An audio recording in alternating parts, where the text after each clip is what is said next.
आंखें देखें मौन मुख सहा कहाँ नहीं जाए,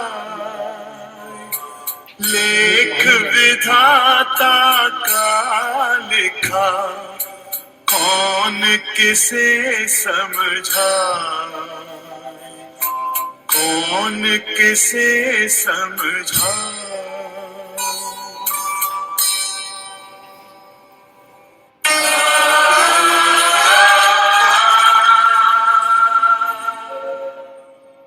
वचन दिया सोचा नहीं,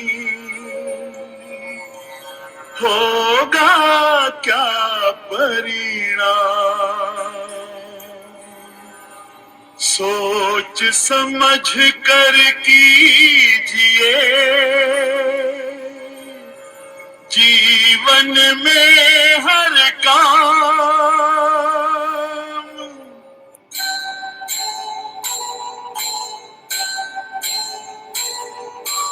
जीवन को समझा रहा जिया हुआ इतिहास, जब तक तन में श्वास है तब तक मन में आस, तब तक मन में आस।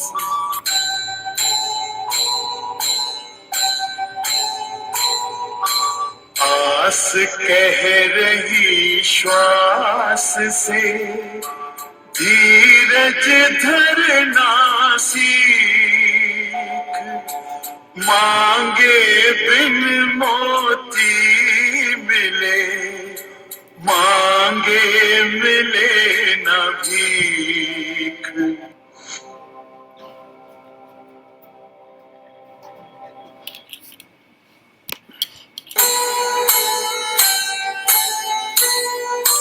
आंखें देखें मौन मुख सहा कहाँ नहीं जाए,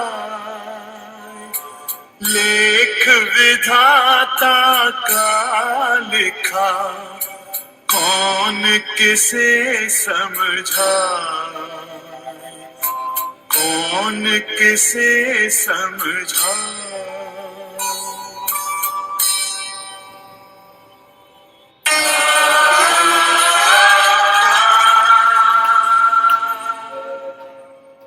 वचन दिया सोचा नहीं, होगा क्या परिणाम। सोच समझ कर कीजिए, जीवन में हर काम।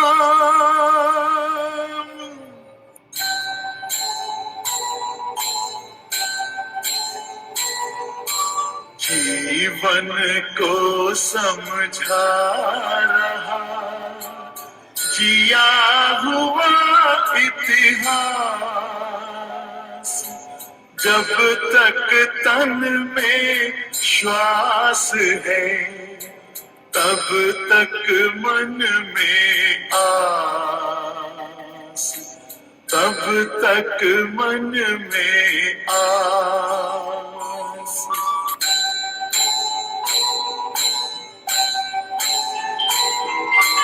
आस कह रही श्वास से धीरज धरना सीख, मांगे बिन मोती मिले, मांगे मिले न भीख।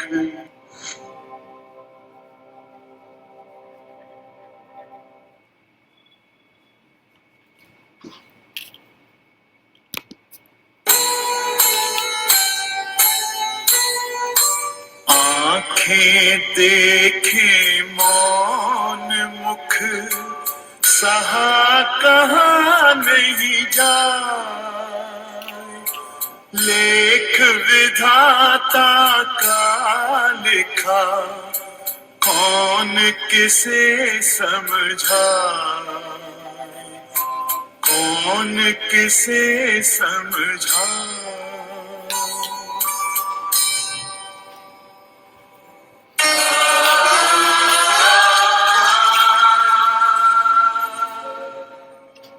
वचन दिया सोचा नहीं,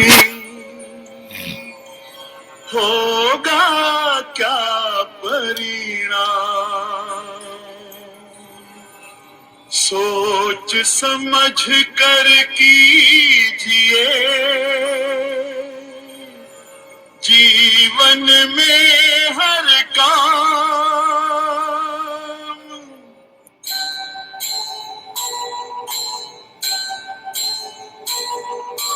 जीवन को समझा रहा जिया हुआ इतिहास।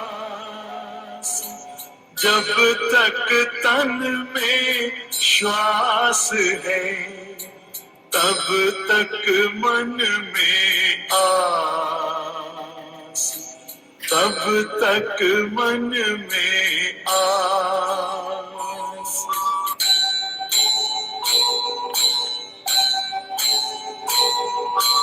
आस कह रही श्वास से धीरज धरना सीख।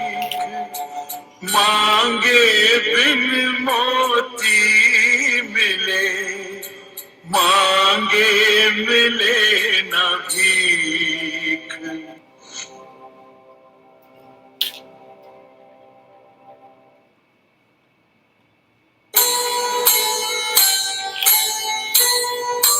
आंखें देखे मौन मुख, सहा कहाँ नहीं जाए।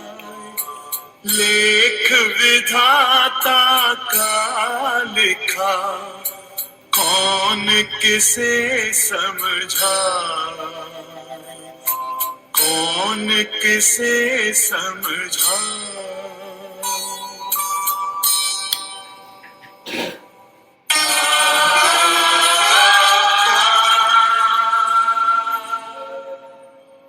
वचन दिया सोचा नहीं, होगा क्या परिणाम। सोच समझ कर कीजिए जीवन में हर काम।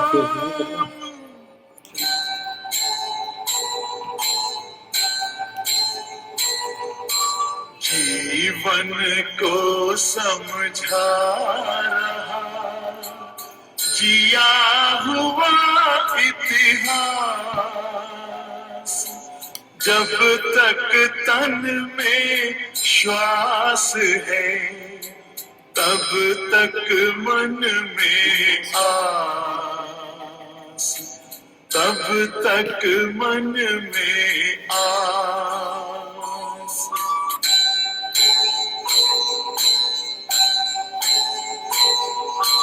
आस कह रही श्वास से धीरज धरना सीख। मांगे बिन मोती मिले, मांगे मिले न भीख। नमस्कार sir, good afternoon. Good afternoon. आज भगवत गीता का पहला अध्याय है। लोग धीरे धीरे जुड़ रहे हैं। ये तो एक मैंने ट्रायल के तौर पे रखा है जिसमें अपने ही लोग हैं जिससे कि वो मुझे फीडबैक दे सकेंगे, क्योंकि ये गीता का जो इंटरप्रिटेशन है वो सब मेरा अपना ही है। मेरा अपना ही इंटरप्रिटेशन है जो डॉक्टर मैंने एस पढ़ पी के लगाया। साहनी, ग्वालियर। जब तक भारत में ईएनटी देखभाल की जब दुनिया तक बाकी में लोग एक जुड़ रहे ऐसा हैं नाम प्रोटोकॉल है के जो रूप में, अलग पहचान रखता है। इंट्रोडक्शन ओम साई ईएनटी अस्पताल के निर्देशक के रूप में डॉक्टर साहनी को क्षेत्र के अग्रणी और सबसे भरोसेमंद ईएनटी विशेषज्ञों में से एक के रूप में व्यापक रूप से पहचाना जाता है। करुणा और प्रतिबद्धता की मजबूत नींव के साथ वे 2 दशकों से अधिक समय से शीर्ष गुणवत्ता वाली चिकित्सा देखभाल प्रदान कर रहे हैं। रोगियों को ईएनटी स्थितियों की एक विस्तृत श्रृंखला से उबरने में मदद कर रहे हैं। वे ईएनटी देखभाल के सभी पहलुओं में माहिर हैं, विशेष रूप से कान की सर्जरी और एलर्जी उपचार, ऑडियोलॉजी, नाक और साइनस विकारों में उनकी विशेषता के लिए जाने जाते हैं। अपने शानदार करियर के दौरान डॉक्टर साहनी ने 1,20,000 से अधिक रोगियों की सेवा की है, 50,000 से अधिक सर्जरी की है और 15 से अधिक देशों का दौरा किया है।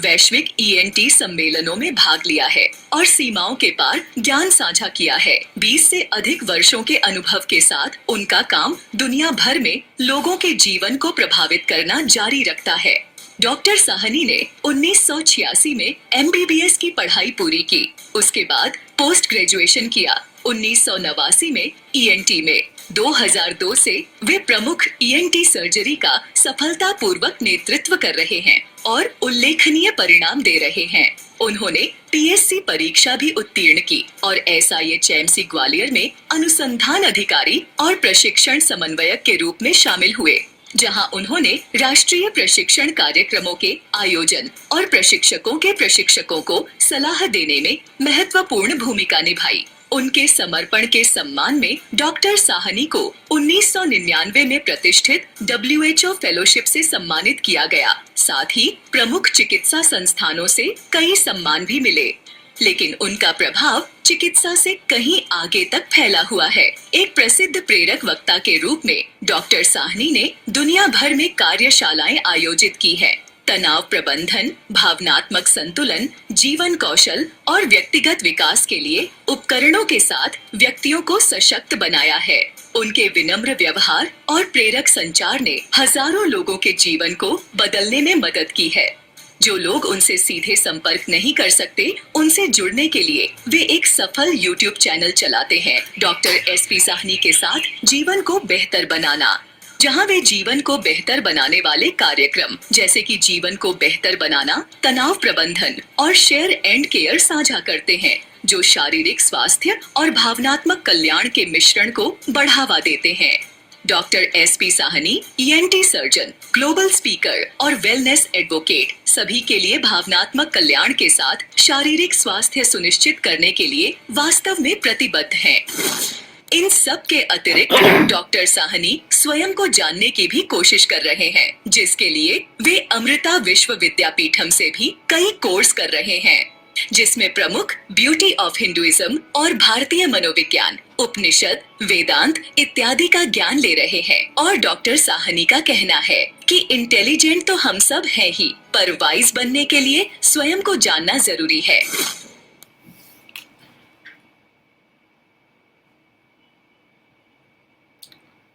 Welcome Nitin ji, welcome Ganesh ji, welcome शिखर, धर्म जी। आज गीता का पहला सेशन करने जा रहे हैं। गीता, भगवत गीता, और पहले भी हम लोगों ने अष्टावक्र गीता पे ज्ञान संचित किया है। और अष्टावक्र गीता और भगवत गीता में फर्क यही है कि अष्टावक्र गीता ये कहती है कि समुद्र ही हम है, ओशन ही हम है। पर हम जैसे लोगों के लिए जो अर्जुन की तरह कंफ्यूज्ड हैं, डाउटफुल हैं, तामसिक अवस्था में हैं, उन सब के लिए तो भगवत गीता ही जरूरी है, क्योंकि भगवत गीता समुद्र में कैसे तैरना है वो बताती है। भगवत गीता महाभारत का एक सिंप्लीफाइड फॉर्म है और इसमें 700 वर्सेस है, 700 श्लोक है, 700 श्लोक पढ़ना और रटना ये कोई इंटेलेक्चुअल बुक नहीं है, ये अपनी लाइफ को ट्रांसफॉर्म करने की किताब है। 700 वर्ग अगर आप पढ़ रहे हैं तो अच्छी बात है, पर 700 वर्ग नहीं पढ़ रहे हैं, उसका एसेंस समझ रहे हैं, वो अपनी लाइफ को ट्रांसफॉर्म कर रहे हैं, वो लाइफ एम्पावरमेंट कर रहे हैं, लाइफ में डेवलपमेंट कर रहे हैं, वो ज़्यादा जरूरी है। क्योंकि इसमें कोई नंबर मिलने वाले नहीं है कि आपने कितने श्लोक बोले और कितने श्लोक नहीं बोले।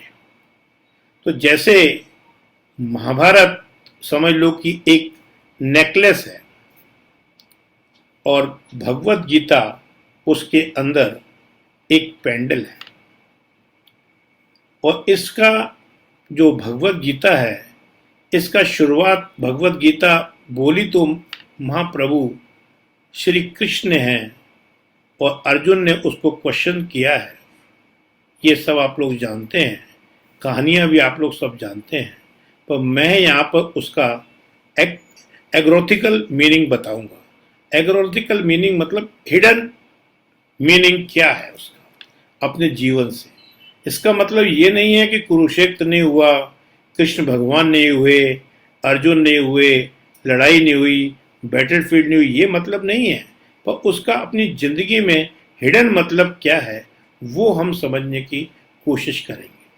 तो अभी जो आपके मन में क्वेश्चन आ रहे हों, वो आखिरी में हम सब क्वेश्चनों को अपने क्वेश्चनों को ले सकते हैं। इसमें 18 चैप्टर्स हैं।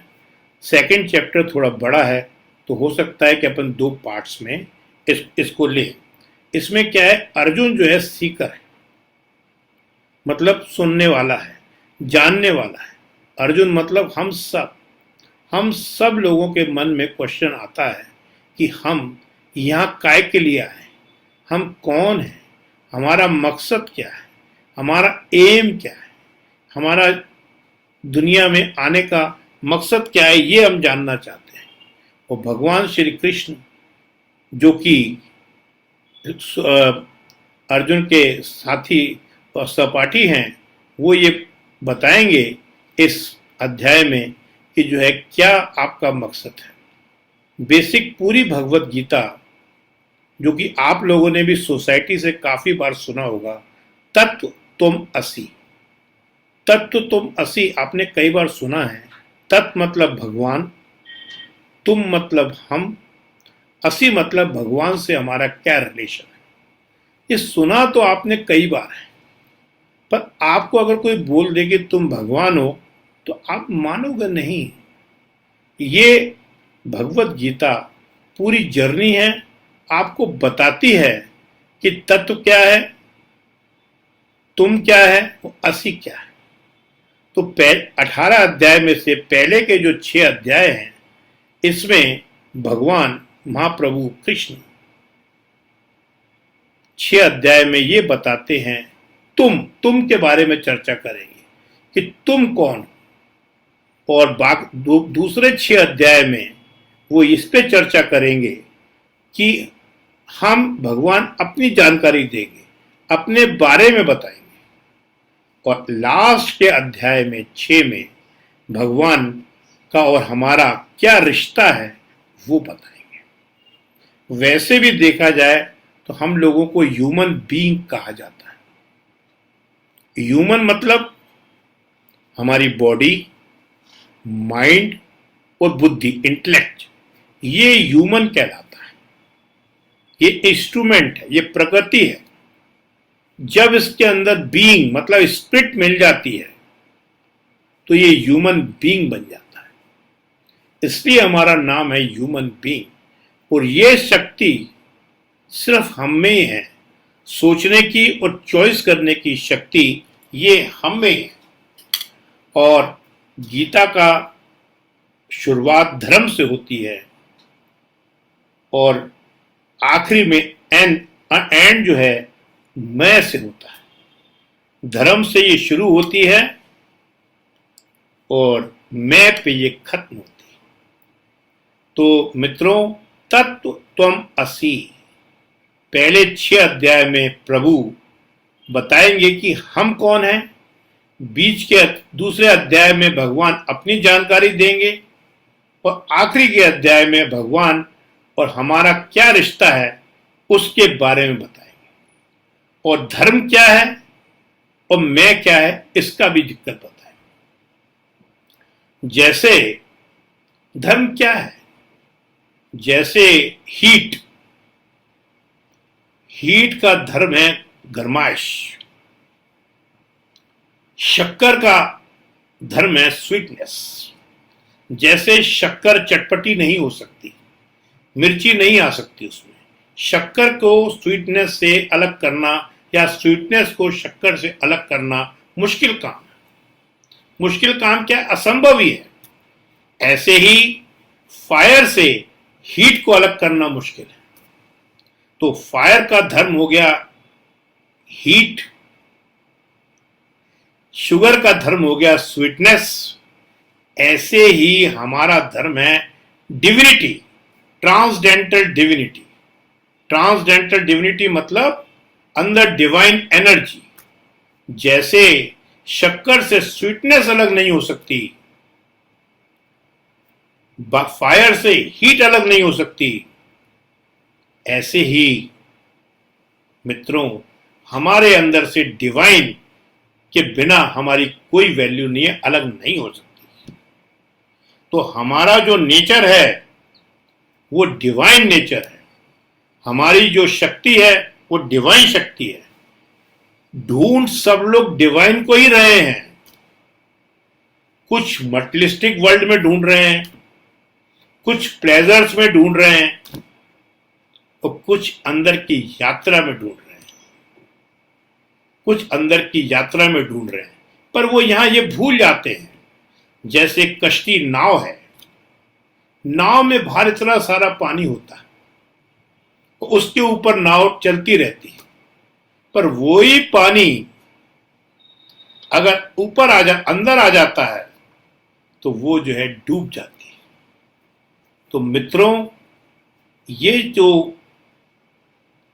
डिविनिटी है, ढूंढ सब डिविनिटी को ही रहे हैं, परमात्मा को ही ढूंढ रहे हैं।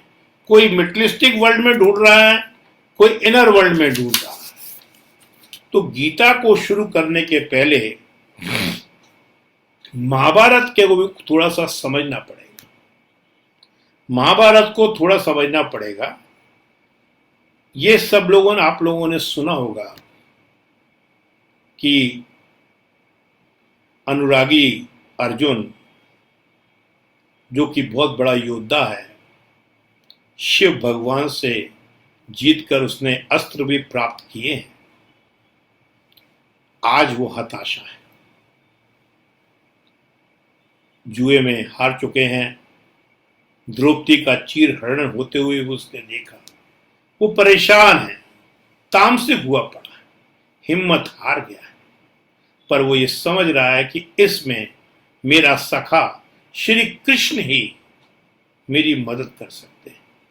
तो वो उनकी मदद के लिए गुस्से से भरा हुआ है, ईर्ष्या से भरा हुआ है, हेट्रेट से भरा हुआ है, लड़ने को वो तैयार है।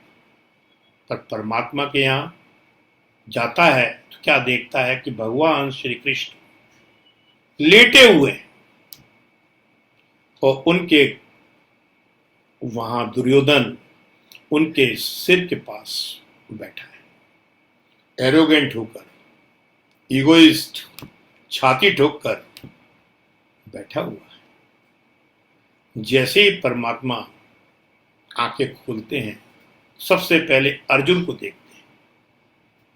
दुर्योधन कहता है कि पहले मैं आया, तो वो कहते हैं नहीं, पहले मैंने अर्जुन को देखा है। इससे ये प्रूव होता है, जो आदमी परमात्मा की शरण में ईगो लेस होके जाता है और फुल समर्पण भाव कर देता है, तो परमात्मा पहली अपॉर्चुनिटी उसको देते हैं। तो भगवान कहते हैं कि ठीक है, युद्ध तो अब निश्चित है, एक तरफ मैं हूं, एक तरफ मेरी भव्य सेना है। अर्जुन कहता है महाराज कि भगवान तो मानता नहीं है, पर अभी दोस्त मान रहा है कि सखा मैं तो जो हूं आपको ही मांगता हूं। दुर्योधन खुश हो जाता है कि कितनी बड़ी गलती अर्जुन कर रहा है, क्योंकि वो ईगो से भरा हुआ है, डर से भरा हुआ है, डाउट से भरा हुआ है दुर्योधन।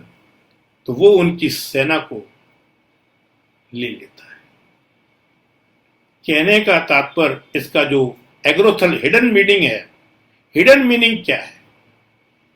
हिडन मीनिंग ये है कि जैसे जो भगवान सबके अंदर स्लीपिंग स्टेज में है, जैसे कॉशियसनेस सेल्फ सबके अंदर वेकिंग स्टेज में है।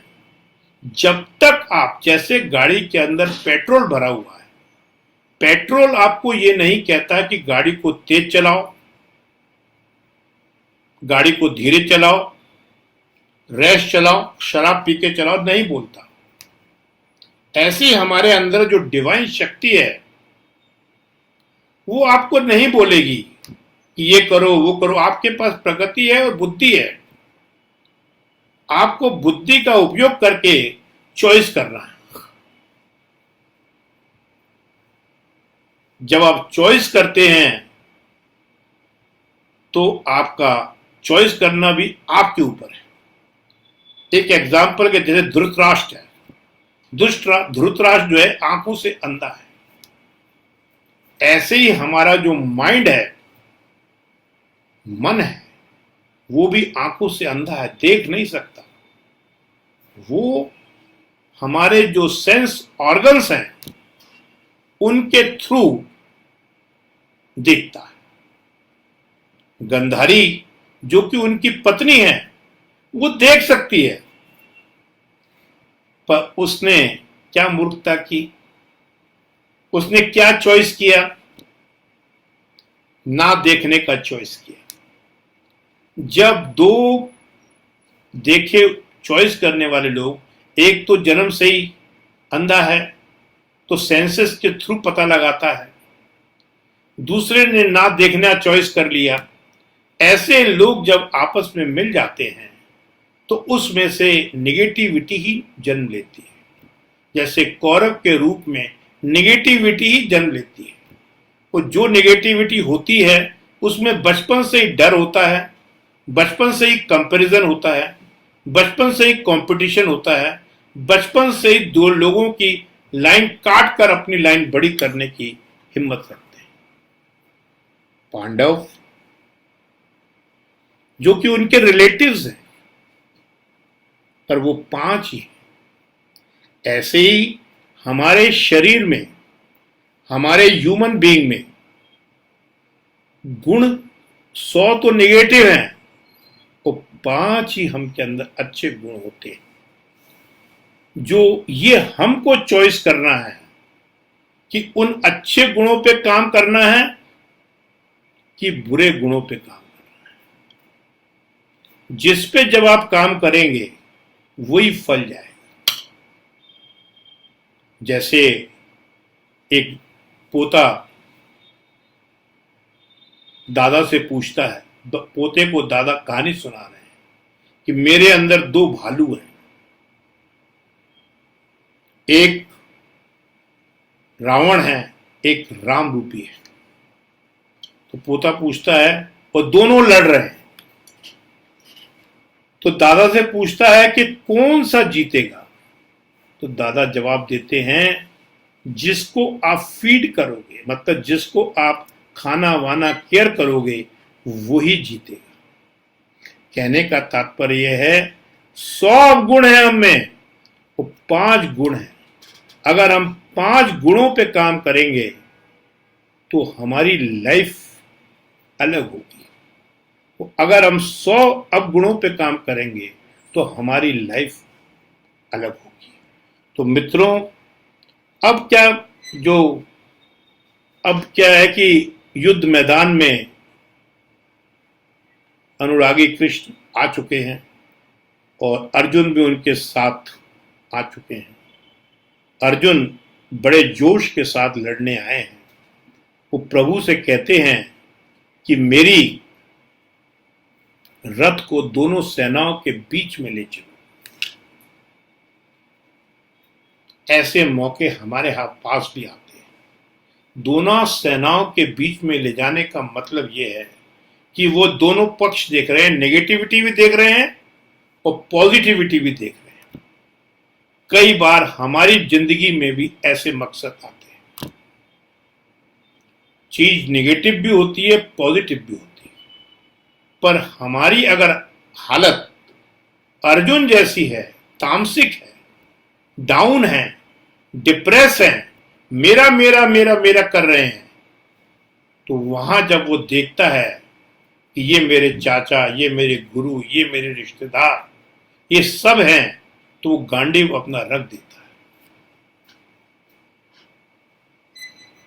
वैसे तो देखा जाए, आजकल का एग्जाम्पल लिया जाए तो विराट कोहली, जिसने लोगों के दिल जीत रखे हैं, हर मैच में जिताया है, अचानक वो स्टेडियम में आए, वो कहे कि मैं आज के बाद क्रिकेट नहीं खेलूंगा इस मैच में, तो लोग गुस्सा करेंगे, पत्थर फेंकेंगे, लड़ेंगे, नाराज होंगे।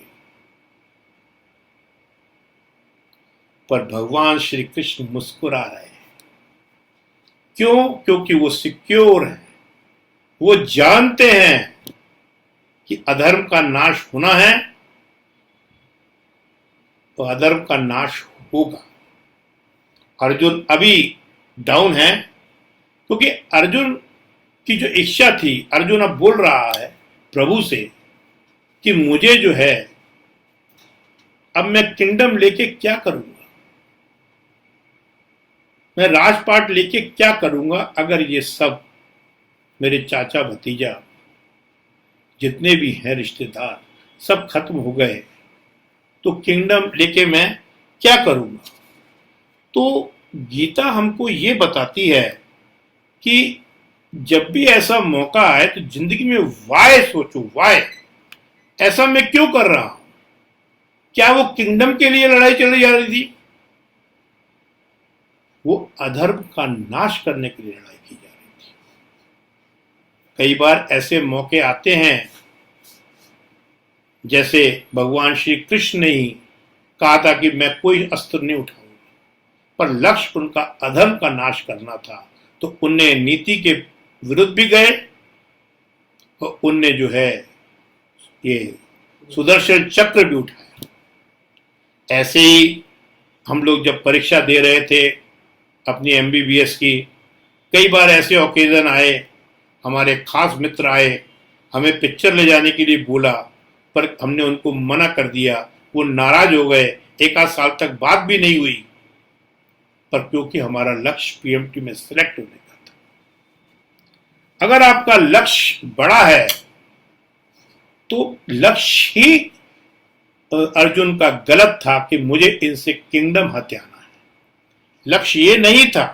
गीता का जो, इसलिए हर वक्त आपको वाई पूछना चाहिए और एवरी टाइम ये हर आदमी को अपना वाई पूछना चाहिए। इसलिए जब भी दो स्थिति आती है, नेगेटिव और पॉजिटिव, तो उसमें अपने को पूछना चाहिए कि वाई, हमारा लक्ष्य क्या है, मेरा लक्ष्य क्या है। उस लक्ष्य अगर बड़ा है, पर अभी पूरे पहले अध्याय में महाप्रभु श्री कृष्ण कुछ नहीं बोल रहे हैं, हंस रहे हैं, क्योंकि वो अंदर से सिक्योर है, वो जानते हैं, पर अभी अर्जुन जो है उनको समझ नहीं पा रहा। देखिए, कोई भी कार्य को देखना होता है तो पहले अपने को ऑब्जेक्टिविटी डेवलप करनी पड़ती है। ऑब्जेक्टिविटी मतलब क्या होता है कि बिना किसी इमेज के देखना।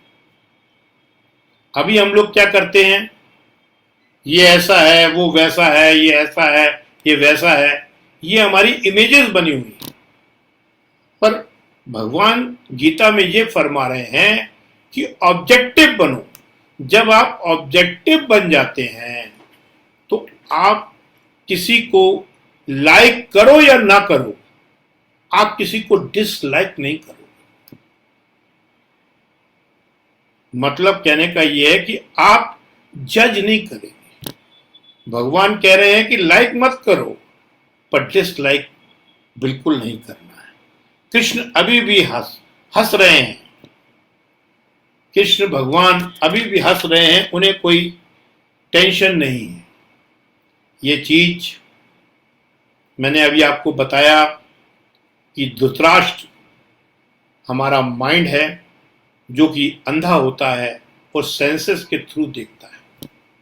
फिर मैंने आपको बताया कि गंधारी जो कि चॉइस कर सकती थी अपनी बुद्धि से कि मैं इसकी आंखें बनूं, उसने भी ना देखने का फैसला कर लिया।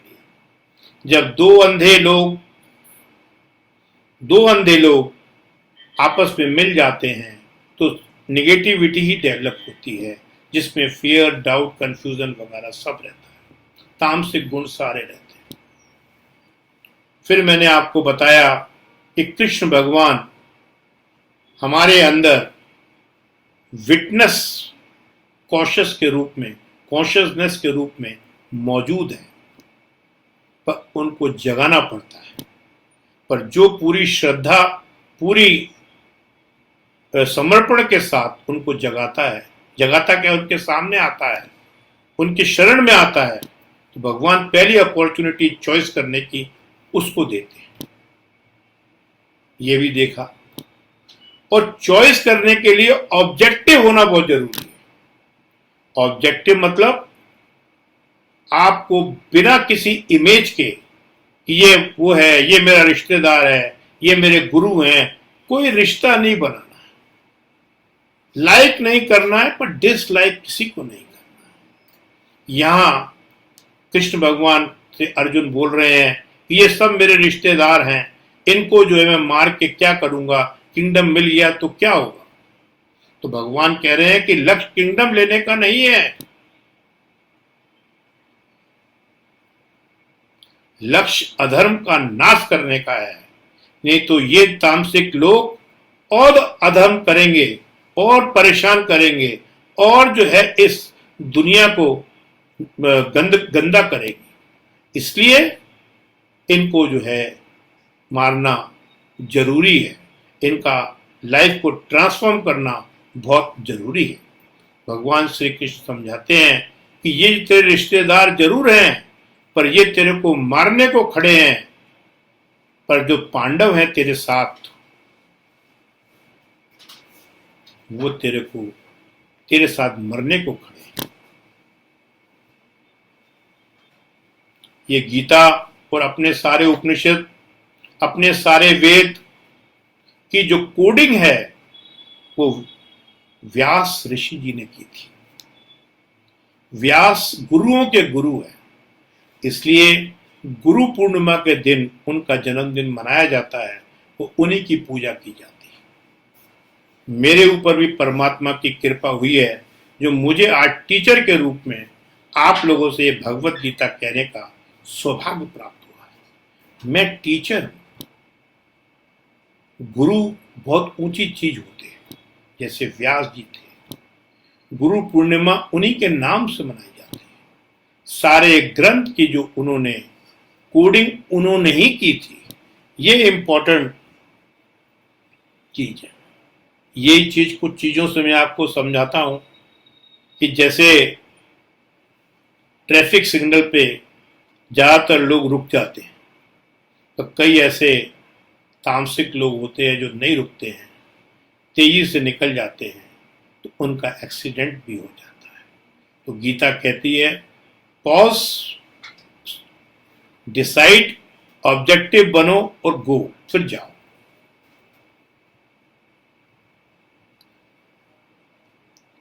जैसे हमारी जिंदगी, कई बार ऐसा भी होता है कि जो एक लालच भी आदमी में आ जाती है।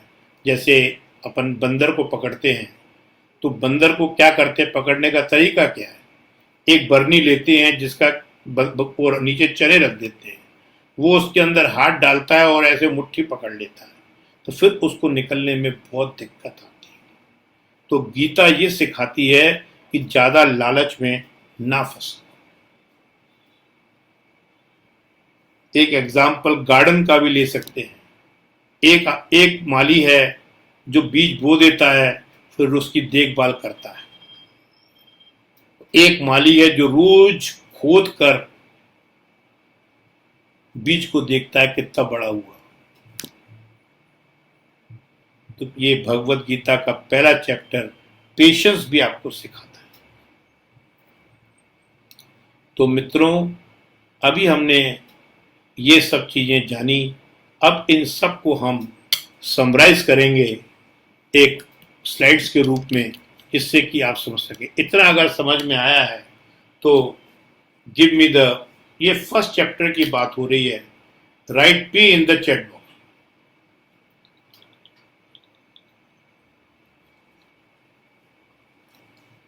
Yes, Ganesh ji P. Now just to revise, we will summarise all the things.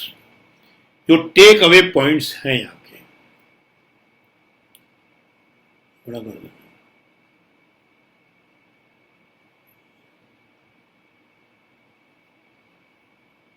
बड़ा करो,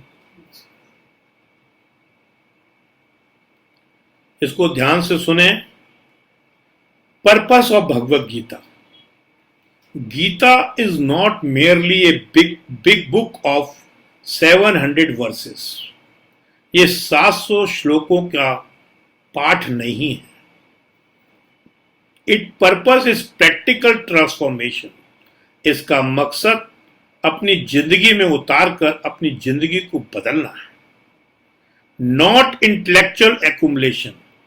ऐसे नहीं है कि आपने पूरे के पूरे 700 श्लोक याद कर दिए और जगह जगह आप लोगों को श्लोक सुना रहे हैं तो मतलब नहीं जानते और नंबर पा रहे हैं और तालियां बजवा रहे हैं।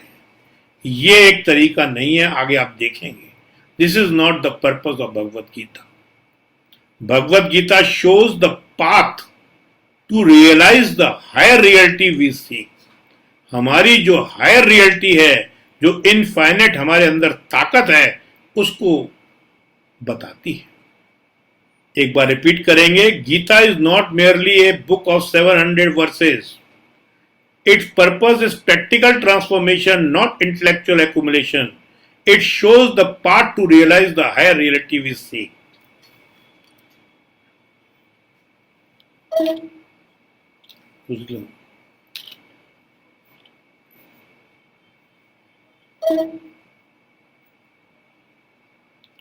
गीता का कोर मैसेज है तत्व तुम असि। तत्व मतलब सुप्रीम रियलिटी, मतलब भगवान। तम मतलब यू, तुम। असि मतलब रिलेशनशिप विथ ओननेस, वननेस।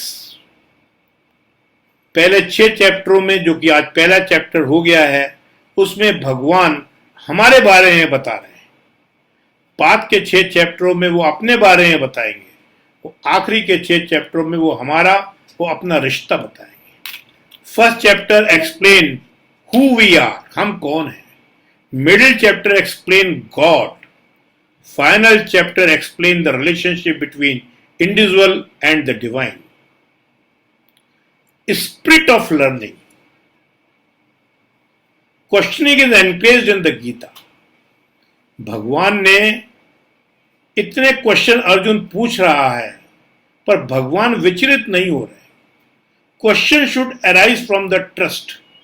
भगवान ये कहते हैं क्वेश्चन पूछना कोई बुरी बात नहीं है, पर वो क्वेश्चन ट्रस्ट से उठना चाहिए, ना कि डाउट से। मतलब कहने का ये है कि हमारे क्वेश्चन ऐसे होने चाहिए कि ये आदमी जवाब दे ही देगा। अगर डाउट में है कि ये क्या देगा, तो ऐसे क्वेश्चंस भगवान निराकार कर रहे हैं, उनको मना कर रहे हैं। Questioning is encouraged in the Gita. Arjun question ही पूछ रहा है, भगवान कुछ बोल ही नहीं रहे हैं, हंस रहे हैं, क्योंकि उसके क्वेश्चनों में विश्वास है, डाउट नहीं है। Reflection and inquiry begin the spiritual journey. भगवान इस चीज को समझ रहे हैं कि जब कोई आदमी क्वेश्चन पूछ रहा है ट्रस्ट से कि मैं कौन हूं, अपने बारे में जानने की कोशिश कर रहा है, यही अध्यात्म की शुरुआत है। यही अध्यात्म की शुरुआत है। धर्म क्या है? धर्म हमारा ट्रू नेचर है। Dharma is the inseparable nature of a thing. जैसे heat is the dharma of fire. आग की जो धर्म है वो है गर्मी। Sweetness is the dharma of sugar. जो मिठास है वो जो है शक्कर का धर्म है।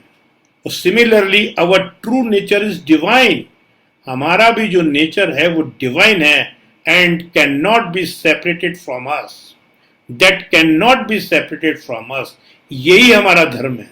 ये तो हमने बना लिए हैं कि तू ये है, तू वो है, तू ए है, तू बी है, तू सी है, तू डी है। ये सब हमारे बनाए हुए मन की भ्रांतियां हैं।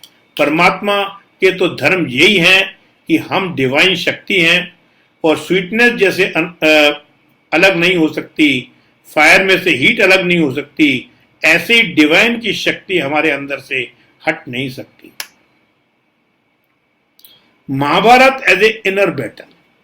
महाभारत एक अंदर की बैटल है। कुरुक्षेत्र एक अंदर की बैटल है। Battlefield represent the conflict within us. हमारे अंदर जो हर वक्त कॉन्फ्लिक्ट चलता है कि ऐसा कैसे होगा, ये कैसे होगा, इसका क्या करें, इसका क्या करें।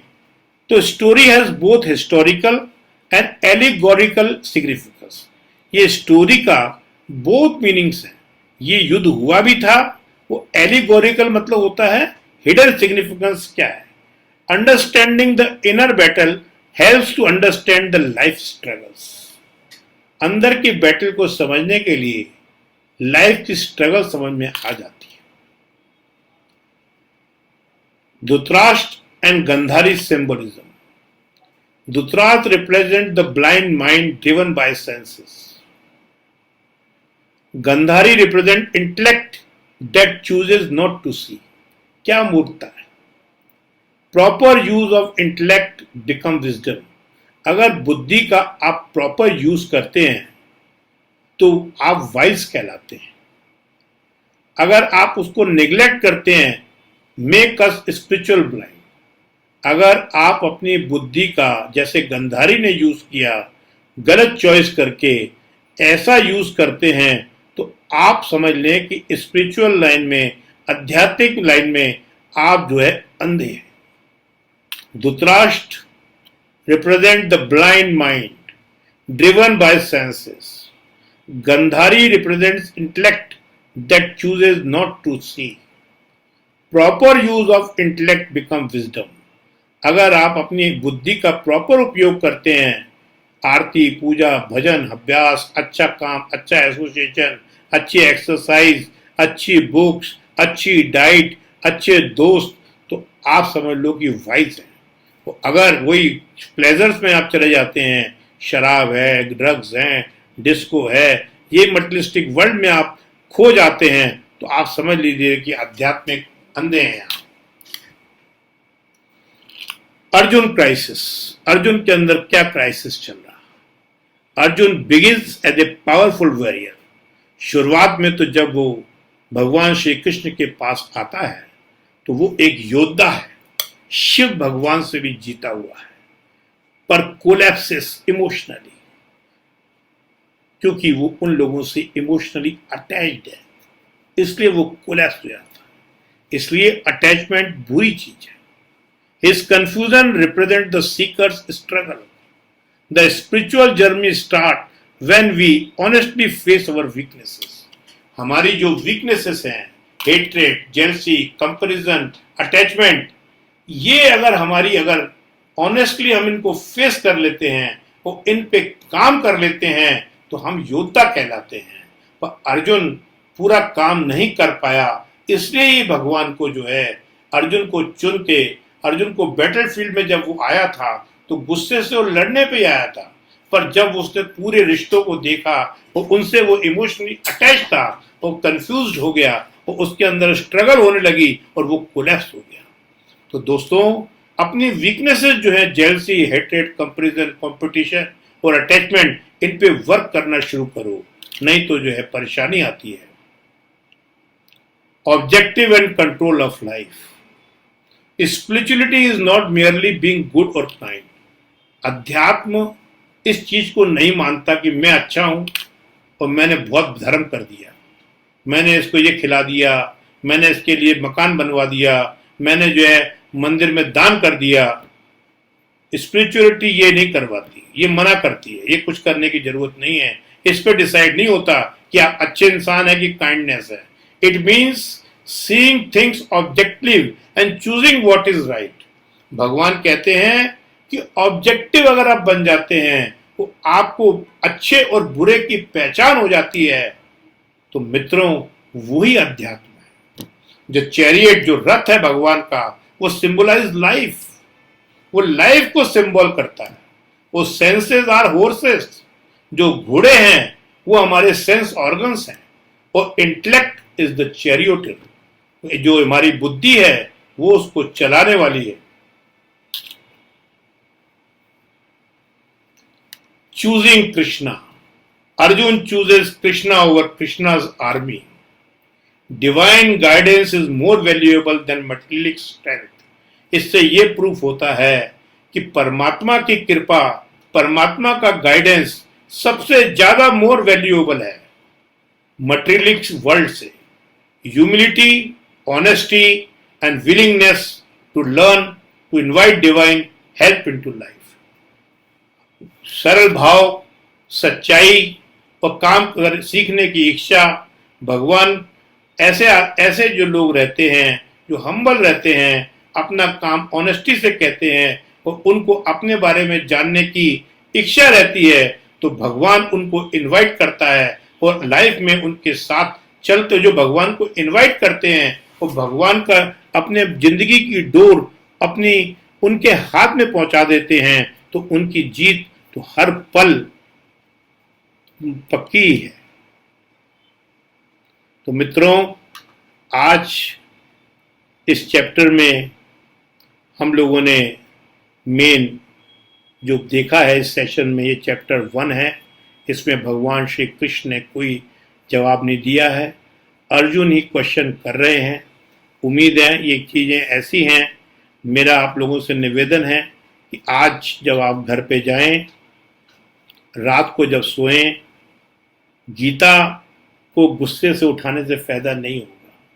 श्रद्धा से उठाएं, श्रद्धा से पढ़ें और रात को सोने के पहले परमात्मा को धन्यवाद करें, उसने आप लोगों को ये सुनने का मौका दिया, और परमात्मा के निवेदन करें कि कल से मेरी लाइफ आपके ही हवाले है। जैसी इंट्यूजन आप देंगे, मैं अपने माइंड को काम एंड कूल रखूंगा और पीस रखूंगा। उसका आह्वान करें और अपनी लाइफ, उस अपनी डोर उसके हाथ में देकर अपनी जिंदगी के हर पल को स्वर्गमयी बनाएं। धन्यवाद। अगर किसी को कोई क्वेश्चन आंसर पूछना है तो पूछ सकता है। अजय बाबू, संजीव अग्रवाल जी, गणेश जी। हाँ सर, सादर प्रणाम डॉक्टर साहब। और सर कैसे हैं गणेश हमारे जी? जबलपुर के सर बहुत ठीक, बस आपकी कृपा वर्षा हो रही है सर। हमारे जबलपुर की डॉक्टर पुष्पा पांडे, हाँ जो ऑब्स एंड गायनेकोलॉजिस्ट हैं, हाँ वो भी गीता पढ़ लिखी हैं, गीता अंधकार से प्रकाश की ओर, हाँ पीस ऑफ माइंड का चैनल चलता है। हाँ वो भी बताती हैं कि जो जीवन यात्रा है, जो हमारे अंदर ही गीता चल रहा है, जो 5 पांडव हैं हमारे, वह धर्म के प्रतीक है। जो दुशासन है, दुर्योधन है, सब बुराई का प्रतीक है। जीवन की यात्रा ही है, अच्छाई और बुराई पर संघर्ष चलते रहेगा। जब तक जिंदगी रहेगा, अच्छाई और बुराई का संघर्ष चलते रहेगा।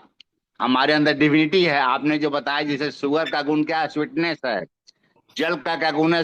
शीतलता है। पानी का क्या, अग्नि का क्या गुण है? हॉटनेस है, हिटनेस है। उसी तरह जो मनुष्य का, जो ह्यूमन बींग्स है, उसका क्या गुण है? Divinity, wellness, goodness. तो हमको हमारे नेगेटिविटी पर विजय प्राप्त करना है, और हमको जो महाभारत जो वार है, हमारे मन ही है। मन ही है वह बंधन का कारण है, वह मोक्ष का कारण है। जो 18 अध्याय है, विषाद योग से लेकर आपको मोक्ष योग तक, उसी के बीच आपको कर्म योग आता है, आपको ध्यान योग आता है, राजयोग आता है, अभी और वो आगे आएंगे, भक्ति अभी योग आगे आता है आएंगे। लास्ट। हाँ हाँ हाँ हाँ। तो नितिन वो जी ठीक हो? किताब हमारे एक डॉक्टर साहब देने वाली है। आए आपका कोई सुझाव हो तो बताएं, क्या अभी डॉक्टर साहब? पढ़ रहा। भाई आप सर बहुत अच्छा बता रहे हैं, आप बहुत अच्छा। सर आप जितना आप इतना अच्छा आपने वेद से, उपनिषद से, पुराण से, जो महाकाव्य के जो मोती चुन चुन के सर हम लोग को बता रहे हैं। आपके प्रति परमात्मा ने, आप एक विभूति के रूप में हैं और हम लोगों को बहुत अच्छा ज्ञान दे रहे हैं। हम परमात्मा के आपके प्रति काफी कृतज्ञता जाहिर करते हैं सर, बहुत कृतज्ञता जाहिर करते हैं सर। बहुत बहुत प्रणाम सर, बहुत बहुत प्रणाम। ठीक है। हाँ? कौन है? अच्छा, ठीक है अजय बाबू, कुछ पूछना है? नहीं सर, काफी अच्छा आपने बताया, एक्सप्लेन कराया सर, काफी ठीक है, इंटरेस्टिंग है सर। अगले संडे को होता है, इसी को रिपीट करें यस सर। फिर दोबारा। Okay sir, okay sir. Thank you doctor साहब, बहुत बढ़िया। ओके।